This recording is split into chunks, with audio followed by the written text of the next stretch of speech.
Allez, on continue la correction du TP2, donc on va partir sur les fils maintenant, sur une file, mais cette fois elle va être basée sur une liste chaînée, et elle va contenir les ordres d'appel d'un ascenseur. Donc, même chose, on va se faire un fichier main qui va bien, hop, avec les includes. Bon, je vais anticiper un peu, mais ça va nous cramer du temps après.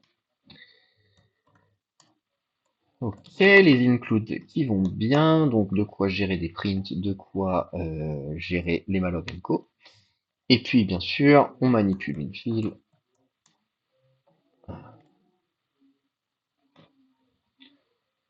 Donc on va créer nos deux fichiers, fil.h, fil.c. Le process est le même que tout à l'heure. Je vais aller choper ma précompilation. Je vais vouloir créer ma file. Et on va se baser sur ce qu'on connaît du TP1. Donc pour créer une liste chaînée, je sais que... là, cette fois, je vais pas faire l'erreur tout à l'heure, je vais pas appeler ça fil URL, je vais appeler ça fil tout court, ça va me simplifier la vie. Je sais que je veux un pointeur vers un élément qu'il contient. Donc on va appeler ça un étage. Et que ce pointeur, ça s'appelle la tête. D'accord? Ok, je n'ai pas ce type-là, donc on fait exactement la même chose. Je définis c'est quoi un étage, et un étage, on m'a dit que c'est un numéro d'étage. Et puis ce qu'on avait vu dans le TP1, c'est que lorsque je manipule une liste chaînée, chaque élément de cette liste a un pointeur vers l'élément suivant. Je vous rappelle également que j'ai pas le droit d'écrire ça, puisque à ce stade de la compilation, je ne sais pas encore ce que c'est un étage, je ne le saurai qu'à la ligne d'après. Par contre, ce que j'ai le droit d'écrire, c'est la chose suivante, pour que tout se passe bien. Ok, là, je vais très vite parce que c'est de la répétition du TP1, mais je me retrouve bien avec une file qui est une liste chaînée qui pointe vers la tête de ma liste, et un étage qui n'est rien d'autre qu'un numéro et un pointeur vers l'élément suivant de la liste. D'accord? Si je dessine ça, on peut prendre quelques secondes pour le dessiner. Si je dessine ça, j'ai bien euh, ici un pointeur qui s'appelle tête, qui regarde potentiellement vers rien, mais on va dire qu'il y a déjà un élément dans la liste. Ici qui contient un numéro d'étage, et puis chaque élément regarde vers l'élément suivant. D'accord? Je vais aller de l'étage 2, enfin d'abord à l'étage 2, puis à l'étage 3, et puis lorsque j'ai fini, j'ai un nul qui apparaît. Ok. Donc ça, c'est une liste chaînée, tout ce qu'il y a de plus classique. Ce qu'on est en train de coder, c'est pas une liste chaînée, tout ce qu'il y a de plus classique, c'est ce qu'on appelle une file, c'est-à-dire, donc je vous rappelle, hein, les piles et les fils, l'objectif c'est d'avoir des opérateurs qui se produisent en temps constant. Et là, dans ma liste chaînée, si je veux, je sais pas moi, dans sa version la plus traditionnelle, ce que je fais, c'est que je supprime n'importe lequel de mes éléments. Et le n'importe lequel, c'est que je me déplace de proche en proche jusqu'à trouver celui que je veux retirer. Ok. Alors ce que je vais faire, c'est que je vais rajouter encore un élément pour que ce soit bien clair. Dans une file, ce que je veux faire, c'est toujours le même process d'ajout, c'est-à-dire j'ajoute au niveau de la tête. D'accord? Si je veux rajouter un étage, en fait, je vais créer mon étage. On va le faire après, donc je l'écris. Je vais créer mon étage, je vais dire que le next, c'était mon ancienne tête, et je vais dire que mon ancienne tête, maintenant, c'est ma nouvelle tête. D'accord? Et donc j'ai bien ajouté un élément, et je me déplace de... Ok. En revanche, ce que j'ai envie dans une file, c'est que, à l'inverse d'une pile, celui que je veux retirer, c'est le plus ancien, c'est-à-dire celui que j'ai rajouté il y a le plus longtemps possible. Et celui que j'ai rajouté le plus longtemps possible, il y a le plus longtemps possible, c'est mon 3 dans cet exemple-là. Donc ça veut dire que j'ai deux façons de voir les choses, soit je fais ça sous la forme d'une liste chaînée traditionnelle, et je vais me déplacer de proche en proche jusqu'à atteindre ma dernière case, hein, ma dernière case étant celle qui pointe vers nul. Ça, c'est de complexité O de n, puisque je me déplace de proche en proche. Si j'ai 1 million d'éléments dans ma liste, je vais me déplacer 1 million de cases. L'autre solution, et c'est celle qu'on va adopter, c'est le principe d'une file, c'est que je vais rajouter un deuxième pointeur, que je vais appeler la queue. D'accord? Et cette queue, l'avantage, c'est qu'elle pointe directement vers mon dernier élément. Ok? Donc on est parti. Ça veut dire quoi? Ça veut dire que dans ma structure file, je vais avoir un étage étoile qui est ma tête, et un étage étoile qui est ma queue. Ok, parfait. Au niveau des fonctionnalités, je vais pas m'embêter, hein. C'est exactement les mêmes que pour une pile. Donc je vais devoir allouer de la mémoire, je vais devoir libérer de la mémoire, je vais devoir push, je vais devoir pop, je vais devoir pick, je vais devoir isempty. En revanche, la différence, c'est que cette fois, ce que je manipule, c'est pas des piles URL, d'accord, c'est des fils. Et de la même façon, ce que ça renvoie, c'est pas des URL, c'est des étages.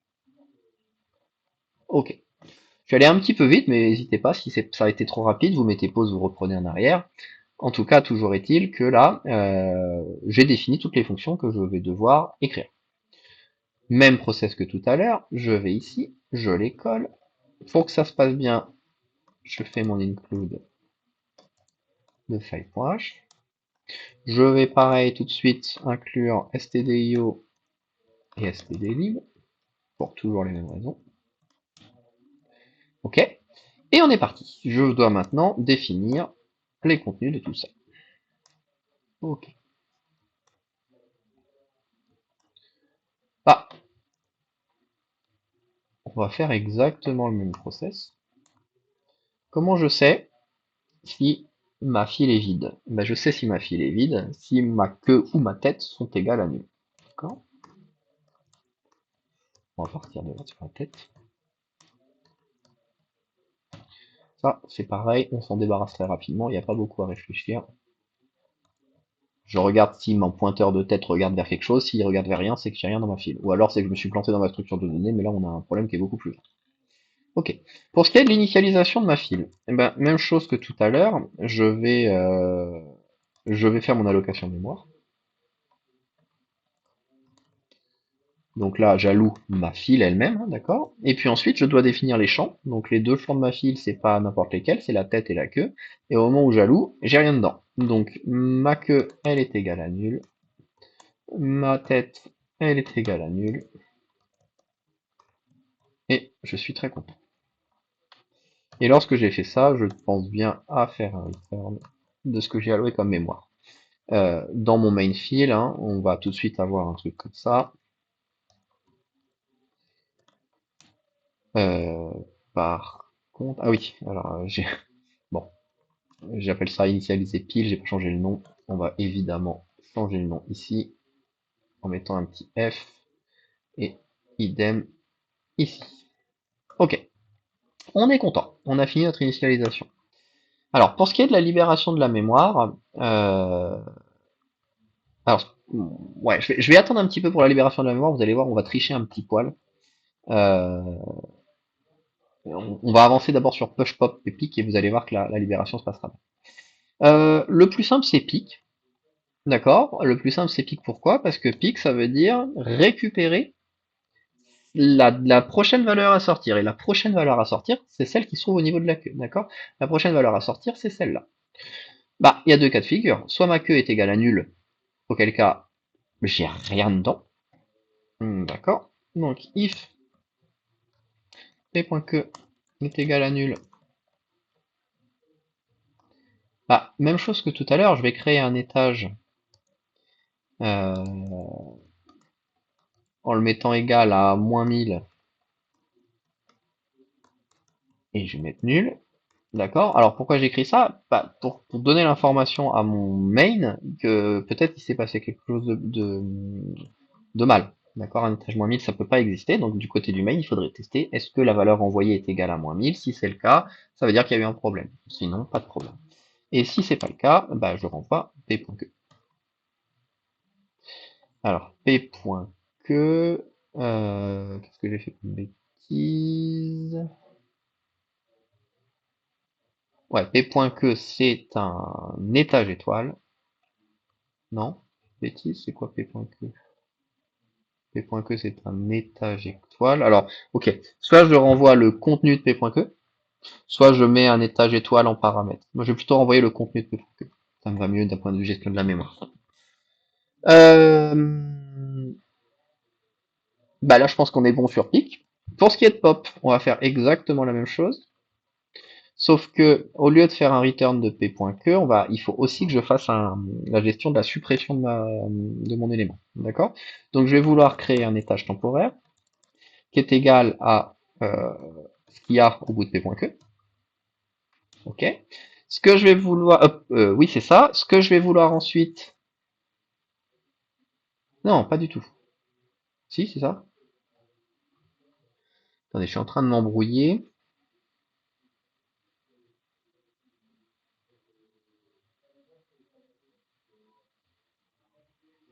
Je suis en train de m'embrouiller tout seul. Parce que je veux absolument que... J'ai fait dans l'autre sens. J'ai fait dans le mauvais sens.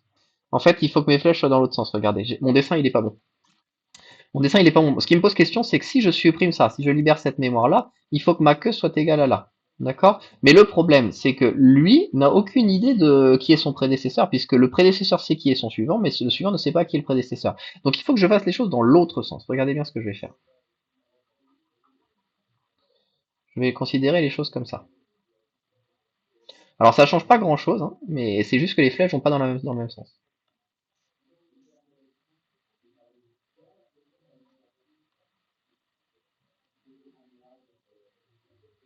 D'accord? La tête, c'est le dernier que j'ai ajouté. C'est le... Pardon.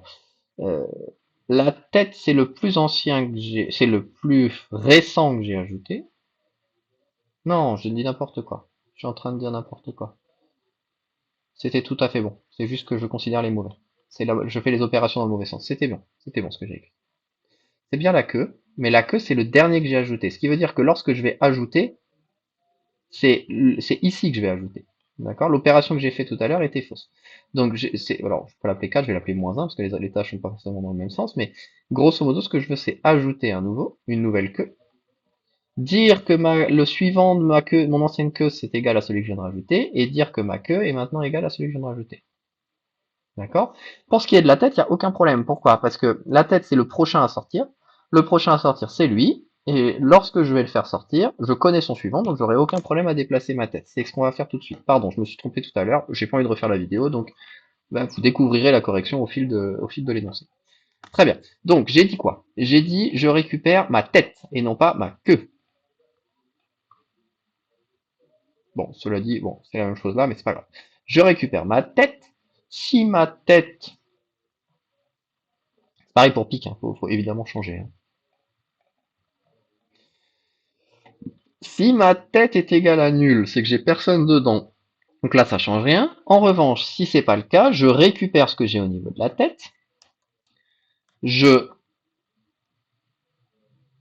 dois libérer. Ok. Je dois libérer ma tête. D'accord.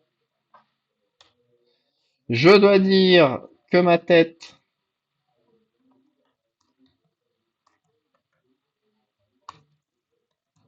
est égale à au suivant de l'ancienne tête que j'ai stocké dans temp, hein. Et je renvoie ce que j'ai stocké. On pourrait même être un poil plus précis. C'est peut-être ce qu'on va faire d'ailleurs. Pourquoi il va pas return TMP? Parce que je joue bien point virgule là. On pourrait même être mieux, on va le faire, plutôt que de renvoyer l'étage en entier, c'est-à-dire qui inclut le pointeur, je vais juste renvoyer le numéro de l'étage. On va faire comme ça. Ce qui veut dire que là, je renvoie -1000. Ce qui veut dire que là, je renvoie tmp.numéro.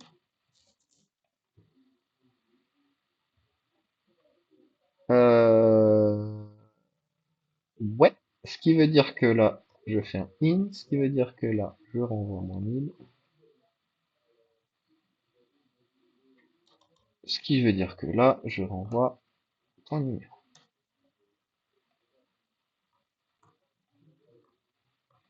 Ok, ce qui veut dire qu'ici, il faut que je remplace ça par des entiers. Hop.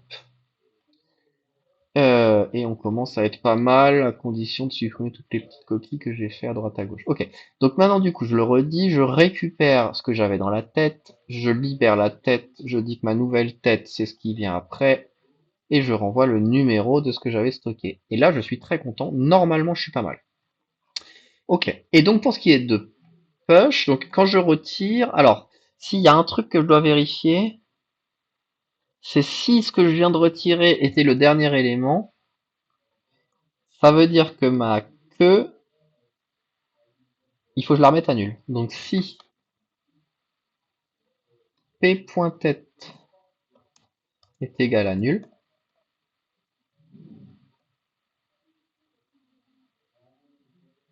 je réfléchis. Est-ce que ça a du sens ce que je suis en train d'écrire? Je pense que oui. Parce qu'il n'y a personne qui va la remettre à nul, elle.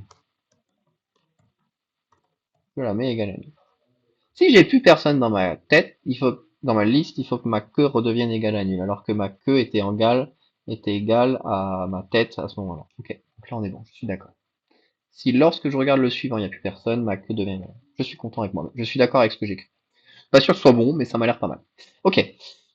Pour ce qui est de la fonction push donc prend un étage en paramètres. Ce que je vais vouloir faire, c'est faire l'allocation mémoire, d'accord. Donc là, il va me falloir un étage étoile E égale étage étoile malloc size of étage.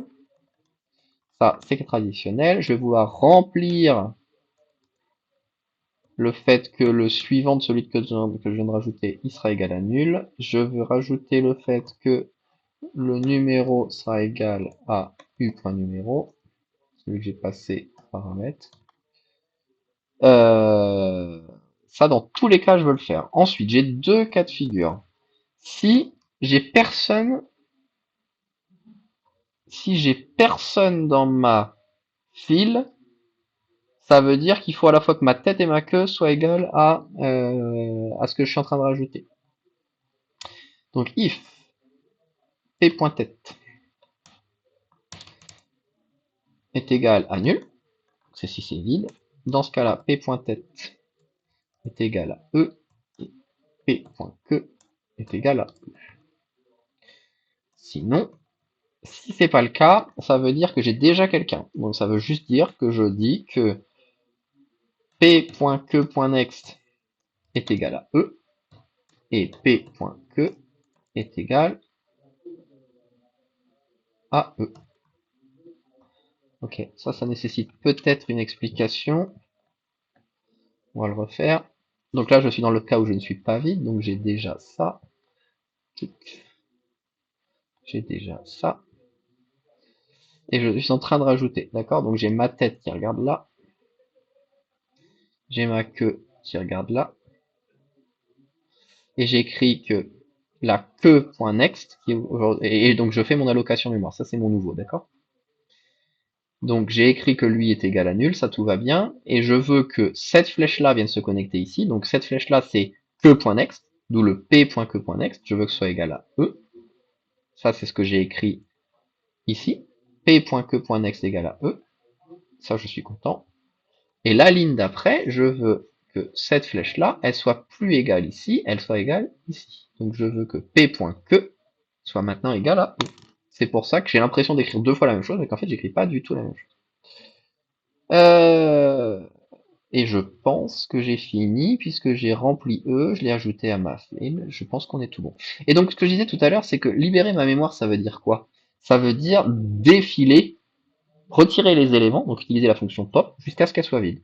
D'accord? Donc ce que je vais faire, c'est que tant que... Alors, on va se créer un étage temporel. On va dire que c'est la tête. Et tant que TMP est différent de nu, je veux pop, tout simplement. Et je m'en fous de ce qu'il me renvoie. Je veux simplement dégager. Je veux pop, P, hop. Et je veux... Ah si, pardon, ça m'a... Euh... hmm. Attendez, est-ce que ça marche, ça? Non, mais en fait, j'ai même pas... C'est même pas ça, c'est tant que P.tête. Temporaire, je suis en train de réfléchir, mais tout va bien comme ça.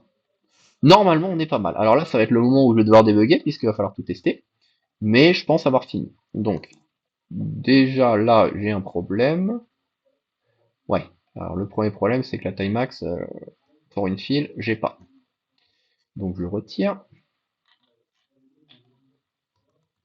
Hop. Très bien. Je veux libérer la mémoire. Ça, il n'y a pas de problème. Et puis on est parti, donc je vais vouloir créer un étage. Ouais, vous savez quoi, j'ai envie de faire une modification auquel j'ai pensé tout à l'heure.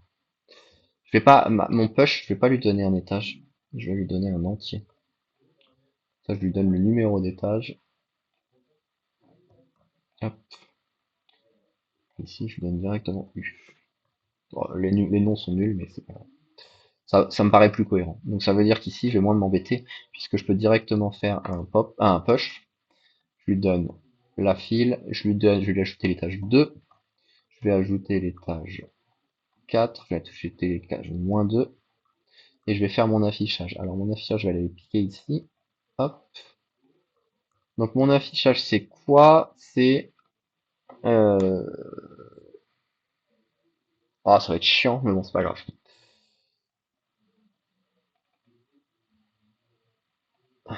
On va le faire comme ça, en fait. Je vais me faire un étage étoile TMP que je vais mettre comme étant la tête. Alors là, on va l'afficher de... Donc en quel ordre je l'affiche? Allez, on va l'afficher dans l'ordre de sortie. C'est-à-dire le premier qui apparaîtra sera le premier à sortir, de la tête vers la queue. While TMP différent de nul. Je veux afficher l'étage. C'est 1% D. Ça va être tmp.numéro. Et je veux avancer. Hop. Ok. Donc on fait ça comme ça. Ici, on va se faire un printf \n pour y voir quelque chose. Et puis là, on prie très fort et on espère qu'il y a quelque chose qui s'affiche. Alors j'avoue que j'y crois moyen parce que j'ai tout fait à l'aveugle. Donc je passe sur main_file et file.c. On va faire tp1. Ah, c'est pas tp1 du tout, c'est tp2 p2. Hop. Et on fait un point backslash tp2. Ok. Eh bien écoutez, j'ai l'impression qu'on est pas mal puisqu'ils m'ont bien affiché 2, 4 et -2, c'est ce que je voulais. Alors là, j'avoue que c'est un petit miracle, mais tant mieux. On va se faire un petit pic. Euh, on va pic. Donc, qu'est-ce qui se cache à la tête? Logiquement, ça m'affiche 2. Puis, on va faire la même chose, mais avec pop. Logiquement, ça va encore m'afficher 2. Puis, on va afficher tout le monde. Et logiquement, il va m'afficher 4 et -2. Et puis une fois que j'aurai fait ça, je serai assez content puisque ça voudra dire que à peu près tout est ok. D'accord, donc il n'est pas d'accord. Redéfinition of TMP. J'ai déjà un TMP. Oui, j'ai déjà un TMP. On va juste le réécraser ici. Hop. Ok, donc j'ai ma pile initiale. Quand je pique, c'est bien 2. Quand je pop, c'est bien 2. Par contre, là, je l'ai retiré. Quand je réaffiche, c'est 4 et -2. Donc je sais que pique marche, pop marche, push marche. Donc écoutez, j'ai l'impression qu'on est en fin de TP. Je vous remercie de m'avoir écouté.